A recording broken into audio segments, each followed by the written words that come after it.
nothing could take away our success, except there was a thing, and that thing was completely unexpected, and it wasn't investors, it wasn't other people, it was something else. Today on The Pitch, a postmortem and a comeback. This is a story you don't usually hear because, frankly, nobody wants to talk about it. What happens when your business fails? And what's it like to pick up the pieces and try again? It all started in 2017, episode 16 of The Pitch. Longtime listeners will remember these founders. What are your names? My name is Ismail. Ismail. And I'm Johanna, and we're the founders of Qleek. The pitch they gave on our show was for these little wooden collectible hexagons that made gifting music a thing again. They were trying to marry the convenience of streaming with the nostalgia of vinyl. If you want to gift something to someone, any content, a podcast that you like, a playlist that you love, an artist that you really like, there's no way to do it. You can only buy a CD, or you can buy a gift card. It's kind of a better iTunes gift card. It's a mix between iTunes, a gift card, and a record. So if people can play it from the app, why do you need that player? It's either or. The investors didn't get Qleek. They were making generalized statements about millennials. One of the mentalities of millennials is that they don't want to have things, okay? They're trying to get rid of their things. So they're investing more in experiences. Everybody knows that is not true. Right. Then they couldn't pronounce the name right. Great to meet you. And your company's Qleek? Qleek. Qleek. Oh. Ismail and Johanna left the pitch room without any funding. But then their episode goes live. Reception from listeners was very polarized. People either thought it was the dumbest idea ever, or they were like, holy crap, I need this in my life. Get me a Qleek right now. One listener in particular, Matteo Teravazzi, heard their episode and said, not only do I want a Qleek, I like this so much that I want to invest. So he emails his friends and said, stop investing in Bitcoins, invest in the future of the CD. Matteo ended up running a syndicate, and he and his friends invested over $50,000 in the company. That's episode 27, if you want to hear that story.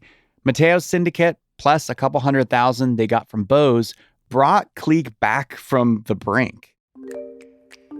And in the midst of all that, we found out Ismail and Johanna fell in love and got married.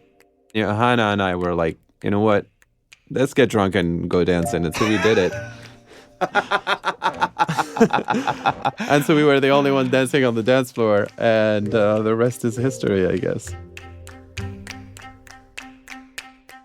Here we are, 6 years later. We called up Ismail to find out how they went from a fresh $250K in funding to shutting down the company, and then what it looked like to pick up the breadcrumbs and start again. That's coming up right after this.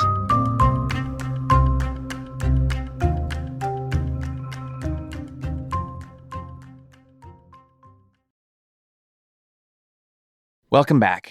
When we last heard from Ismail and Johanna, it was early 2018. They had raised enough money to give Qleek a second chance and get a new run of Qleek players made, which, if you remember, that's what actually plugged into the stereo and played your Qleek, like a record player, but digital. And the players needed to be assembled, which they did themselves. We were literally in we called it room in Paris. We didn't have much money. We were completely broke. And so we were in a room as big as this studio. It's a very small room. We slept in it, we ate in it, and we assembled the players and the Qleeks in it. And it was insane. It was just insane to just we had a sanding machine and we had this epoxy glue in there. It was we lost a bunch of years of our lives just doing that. But we were obsessed with getting the product out. And so we made it happen just by staying up at night and assembling the Qleeks, assembling the players, and then shipping them to other customers. That sounds stressful. Yes. I mean, the stress wasn't, it was just it was a race. It wasn't, it was stressful like you're racing, not like you're panicking. Mm-hmm.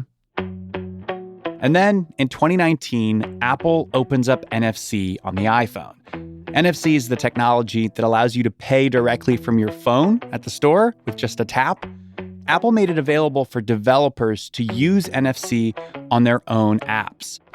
Ismail and Johanna have been waiting for this moment. Their little hexagon-shaped Qleeks were built on NFC technology. So now customers could just play their favorite album, podcast, or audiobook by just tapping their iPhone on a Qleek.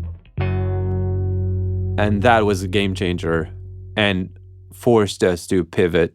We didn't need to invest that much time and money in the player. We just needed to focus on the great phone experience with the Qleeks.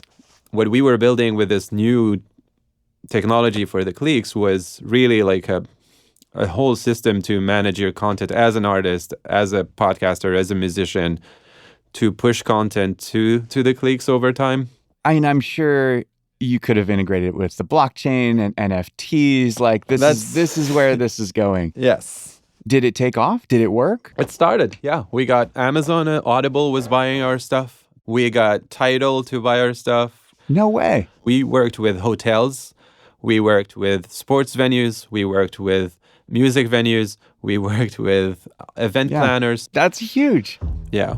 We were about to launch a $200,000 project with a major rapper in the US.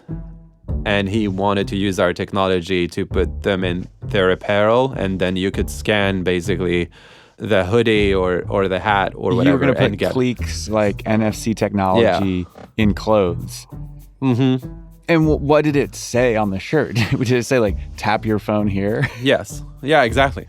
We built the whole technology. We had stickers. We had even tags, clothing tags that had our NFC things in them. And you can program thousands and millions of them remotely. Yeah. We built a crazy platform. It was huge. It was awesome. It was working. And it was just starting to happen. And we didn't even have a salesperson or anybody. We were just getting deals organically like that by just literally like sending messages on LinkedIn to people. We kept at it. We were still broke. We were still underfunded. We raised maybe a total $2 million over like 4 years, which is nothing in hardware. You can't imagine how many pitch meetings I went into. If you had to take a guess, how many? Probably like 150. Oh, wow. Yeah. Yeah. And all of them, like 99% said no. Despite the traction with Tidal, with Amazon, like these are big names that tend to draw in investors. When you can say they're signed up, they're using our technology, then you've got that marketing and sales piece already solved because of the partnerships you're forging. But that didn't make a difference? It didn't. We were kind of in that weird phase post-hardware where hardware had crashed, so nobody wanted to invest in hardware, and NFTs and blockchain was not taking off yet. It was just in between. Without additional funding from investors, Ismail and Johanna had to get super scrappy to keep Qleek alive. Our baby was about to be born. I am doing consulting for like 10 different companies. It's killing me trying to run a company and do consulting work. Our third co-founder couldn't keep working with us full time because we didn't have money anymore. But guess what? What? We were working with music, events, sports, so anything that was happening in crowds, outside or indoors. Oh, frickin' A. Another story about COVID. Damn it. No. Yeah, so it hit China first, so all our supply chain was dead. And we were struggling to fulfill orders for our customers. And then once we fixed that, because we found some suppliers here in the US, well, guess what happened? The US closed down. Yeah. And then all our customers stopped ordering and we didn't have money and nobody would invest at that point. Did you ever go back to your investors and say, will you invest more in us? No, it felt wrong to ask for more money because we didn't know what was about to happen. I mean, our entire business was gone. There was no customers for us. Yeah, I don't think it would have been fair to ask for more money. What was the moment when you realized Qleek wasn't going to make it? I guess the real moment where we had to stop when COVID hit the US and we had to really pull the plug and was kind of like, okay, we can't keep sustainably doing this. It was, it's like you're drowning and it's your last efforts, and there is just like a shoreline here where you can just walk away, and we need to like get our act together. And now there's a family, and it can't be just me and Johanna eating ramen every night. And so we started to think about telling the investors that this is not gonna work. What was it like watching the thing you poured so much into with you and your partner? Like, what was it like watching the thing slowly die? It was painful. It was very painful. It was, years of our lives, like a lot of blood, sweat, and tears. And it was, I think, a beautiful thing. Like, it is legitimately a good product. And knowing what happened in blockchain after that, I was just like, this is a joke. The universe is making fun of us. Like, if we would have survived COVID, or if COVID didn't happen, the NFT thing would have happened, and then we would have raised so much money with You that think so? platform. Oh yeah, we had a head start on everybody on NFT. Do you think it was a failure in execution on your part, or do you really think it was? No, absolutely not. I'm still extremely proud. I see other companies and how the pace at which they move. We were moving fast, and we were building pretty cool things. Like, I can show you the platform today, 3 years later, and it will blow your mind. We were 3 people. We built an Android app, an iPhone app. We built a backend entirely to manage these things, and we built a whole supply chain to do this, and just 3 people. That is incredible. So I don't think it was a failure of execution at any point. It was just bad luck. How did you tell your investors that you were shutting down Qleek?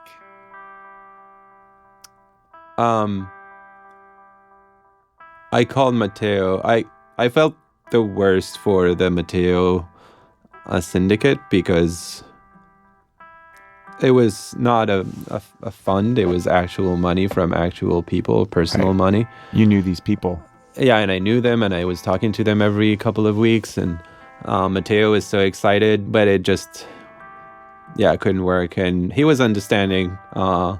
Same thing, a bit disappointed because he knew we had potential. Yeah.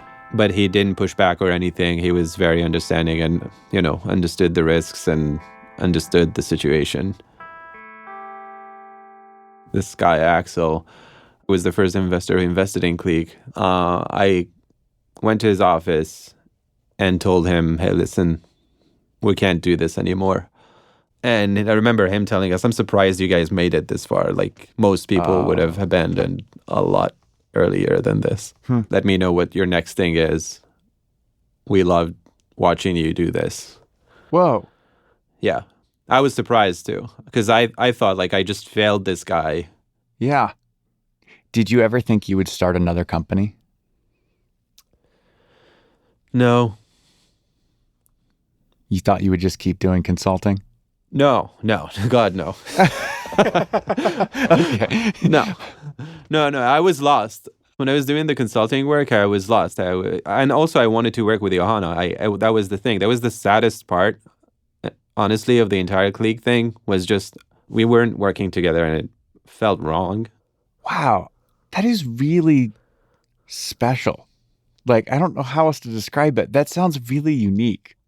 I remember sitting with Johanna and like, dude, we gotta do something together. You can't be like working at a design thing with coworkers and me with other coworkers and like reporting to other people and not doing our own thing. Like, we work so well together, we gotta do it again. Yeah.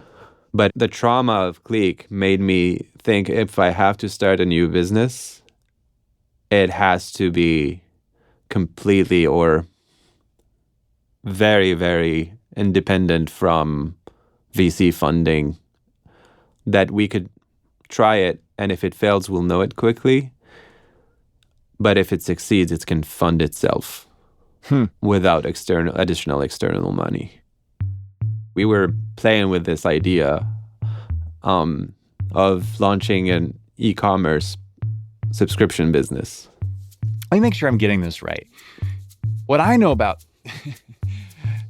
subscription boxes is they're really hard to make work. Like the economics of acquiring a new customer and the amount of churn that you get, it's really hard. What are the ones that like poured hundreds of millions into marketing and still the business is struggling? HelloFresh. Yeah, like Blue Apron. Yeah. But you saw that and said, no, that's what I want to do. I want to do that. So here's where our other mentor came into the picture. This guy, Mike Salguero, launched ButcherBox from Boston without external money. And ButcherBox, I've heard of it, but it's a huge business now. It's a subscription box for grass-fed beef. And they were extremely successful and laser focused on profitability and a different way of managing your cash than the Blue Aprons of the world and the other highly VC-backed companies. And their strategy was, you grow as much as you can afford to grow. Sustainably. Yeah.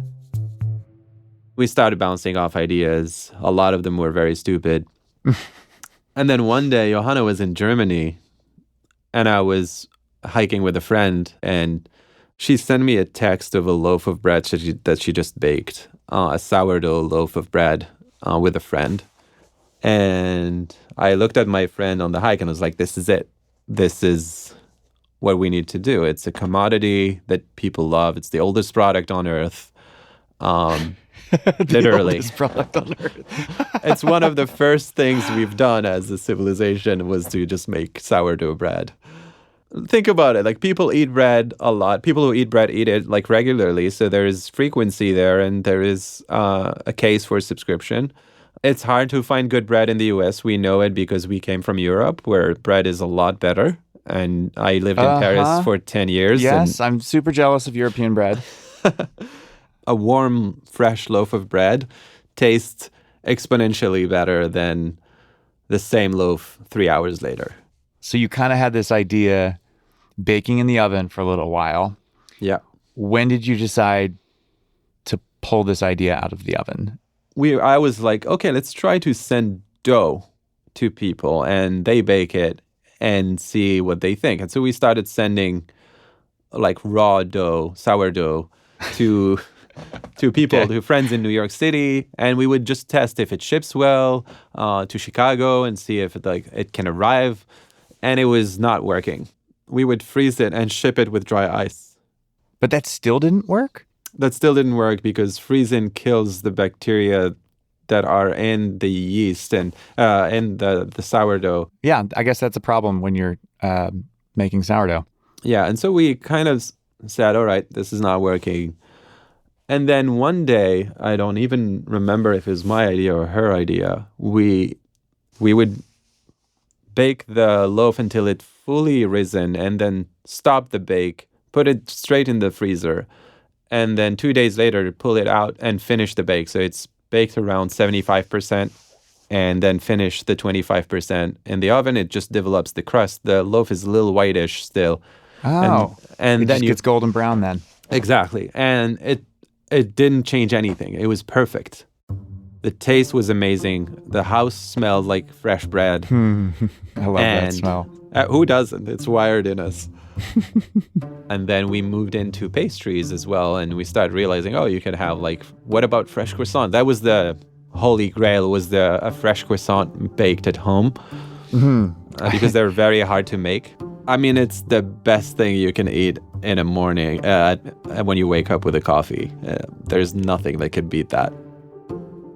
Ismail and Johanna slowly worked on this idea on nights, weekends, coming up with more recipes for fresh pasta, biscuits, more pastries. They also named their company. At first, it was Glutenbox, but eventually they settled on Wild Grain.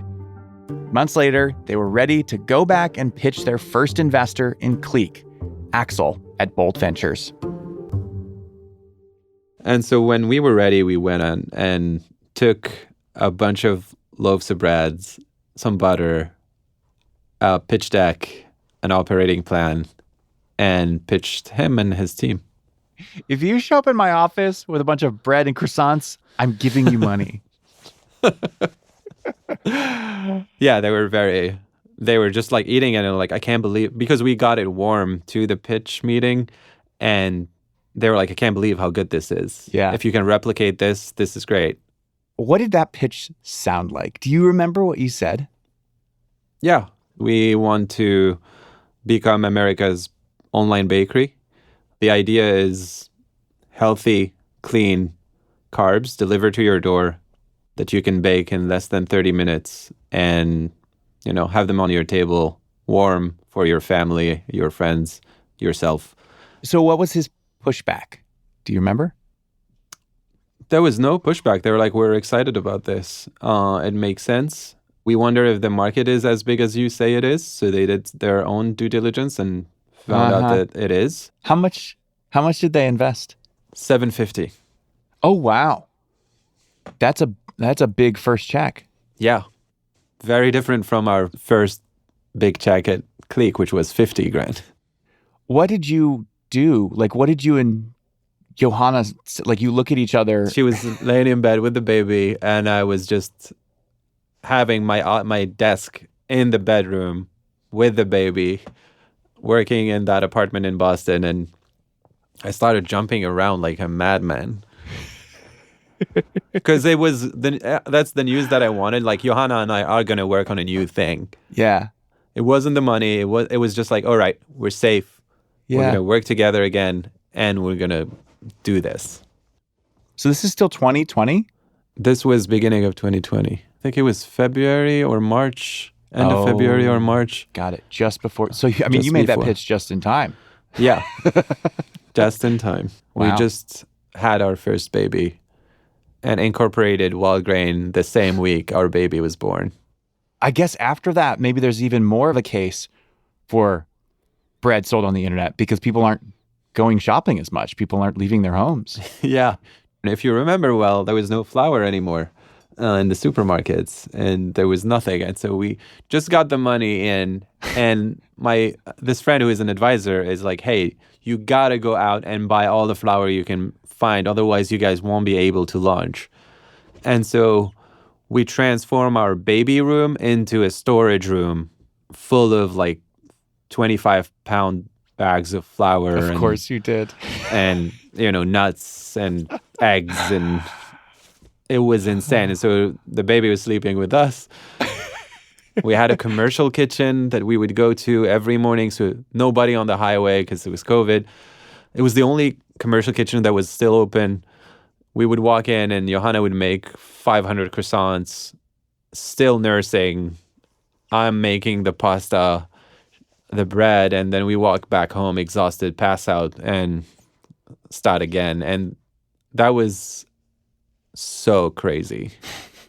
So tell me, like, when the orders started rolling in for fresh baked bread, what was that like? Like, how many orders were coming in? The beginning was very small in retrospect, but seemed huge for us. We were shipping hundreds of boxes a month, and then we started shipping thousands of boxes a month. We couldn't sustain the demand, and we couldn't hire people to come in because it was COVID and there was lockdown. Yeah. We started reaching out to bakeries who lost a ton of business because of COVID, because they were making bread for hotels, restaurants.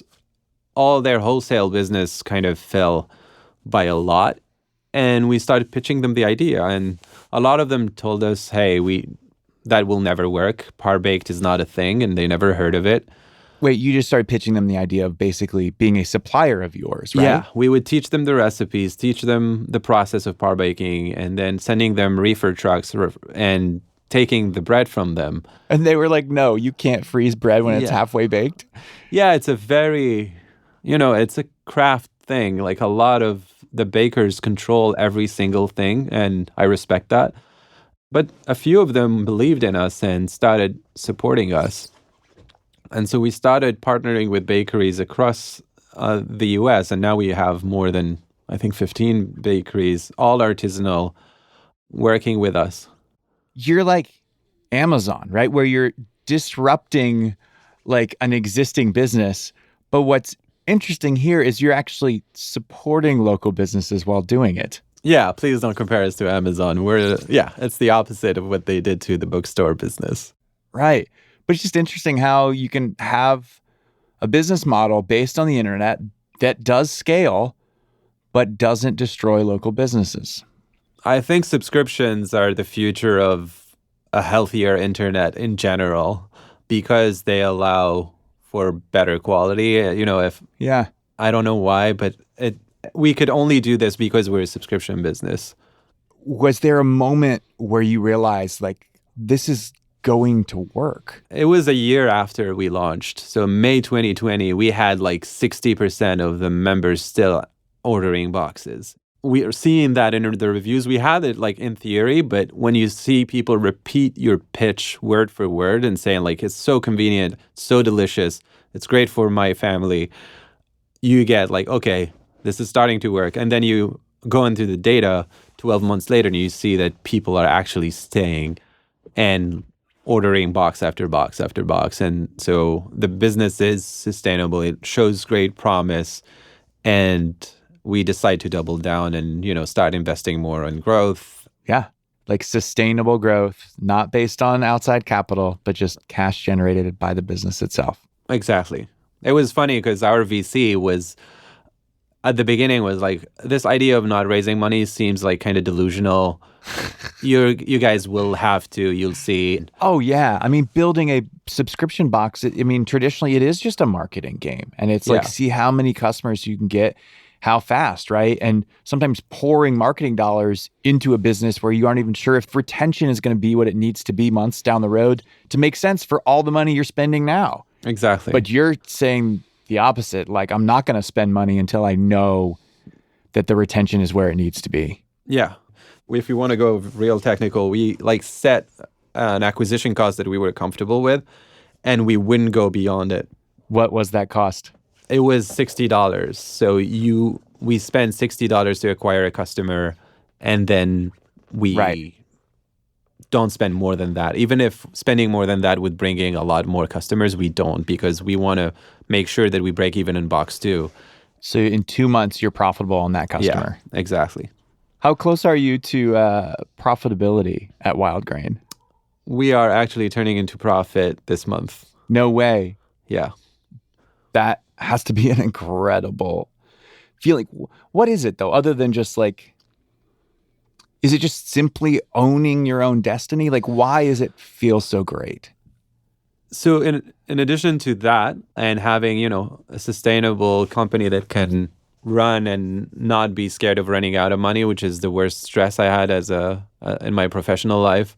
Yeah. It's also, now that we have employees and partners and vendors and all of that, it's just the fact that I know we're there for them. Like, we're not going to let them down. We are here for profitability, not to raise again. We don't want to overpay them with VC money and then tell them goodbye when we can't raise anymore. Yeah. And so they believed in that, and now we're seeing the fruit of that, which makes me incredibly proud. And that's why I think, seeing that, and also it was kind of a pipe dream in my head. Everybody told me that it wasn't possible and that you need to raise again. But I kept being stubborn, and I was like, no, we're not. And we used debt. We used some other financial techniques until we got to profitability. Did you ever go back to Matteo and the syndicate and tell him what you were doing next?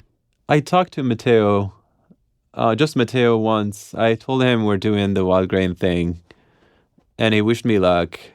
I didn't ask him to invest. It was just a friendly conversation and a catch-up call. Huh. You want to know something cool about Matteo? What? He's an LP in the pitch fund now. Oh, of course he is. Isn't that perfect? That's awesome. That's amazing. Gosh, do you ever think back on Qleek about what could have been? Yeah, every day. I have a Qleek player in my living room sitting there, nagging at me every night. And every now and then, Johanna and I are sitting on the couch watching TV and I'm like, oh God, it would have been nice if it worked. It still holds up. Like, it's a pretty beautiful object in a living room. We had very enthusiastic customers. We just never marketed that product properly.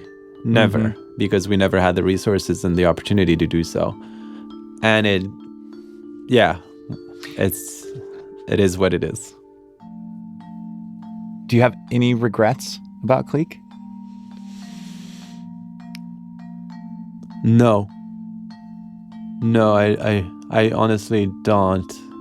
We got lucky, thanks to you guys, to give it a second try, and we did. And then just,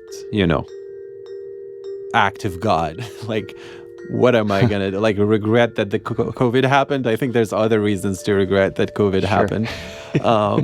It did more harm, and way more harm than this. Yeah, no regrets, really. We gave it allowed me to meet my wife. It allowed me to meet amazing people that I'm still friends with till this day. It allowed me to know you guys, allowed me to know Matteo and all the investors we have, allowed me to build a career, being an entrepreneur. What's to regret? I don't see anything.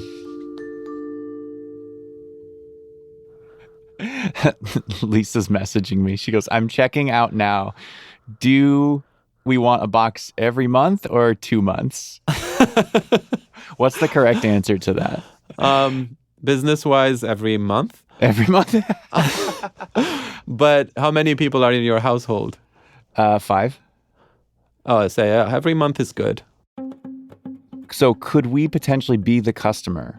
This, Lisa, right now, checking out. Be the customer that tips you over into profitability. Maybe. If we I are. hope so. If we are, what are we going to do to celebrate? I can't give you a free box because that would cancel it.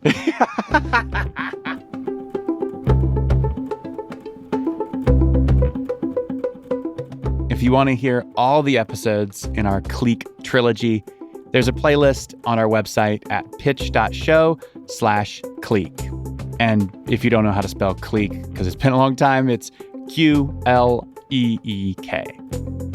And if you'd like to try out one of Ismail's bread boxes, you can use the coupon code THEPITCH for $10 off your first order from Wild Grain.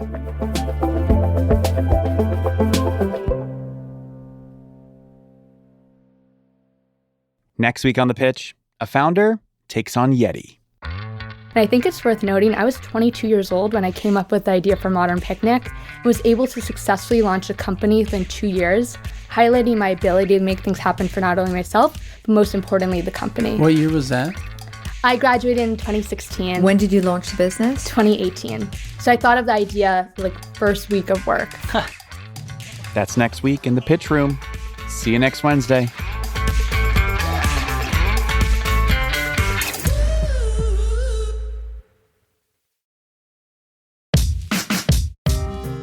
The Pitch is me, Josh Muccio, Lisa Muccio, Carrie Ann Thomas, Anna Ladd, and Enoch Kim.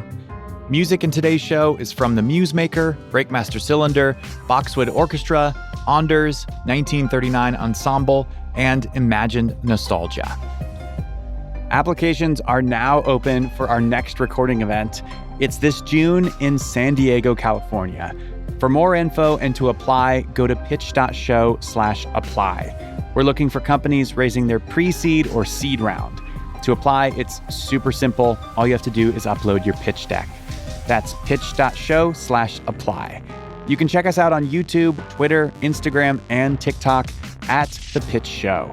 And if you want more from us, subscribe to Pitch Plus. You'll get ad-free listening to the entire catalog and occasional bonus content. Plus, it's a really good way to support the show. Just go to pitch.show/plus to learn more. The Pitch is made in partnership with the Vox Media Podcast Network.